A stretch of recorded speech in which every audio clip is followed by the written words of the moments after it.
ألف لام ميم ذلك الكتاب لا ريب فيه هدى للمتقين الذين يؤمنون بالغيب ويقيمون الصلاة ومما رزقناهم ينفقون والذين يؤمنون بما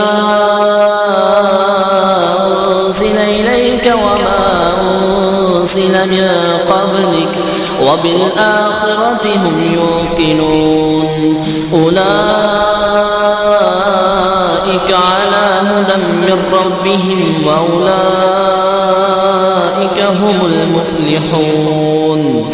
إن الذين كفروا سواء عليهم أنذرتهم أم لم تنذرهم لا يؤمنون ختم الله على قلوبهم وعلى سمعهم وعلى أبصارهم غشاوة ولهم عذاب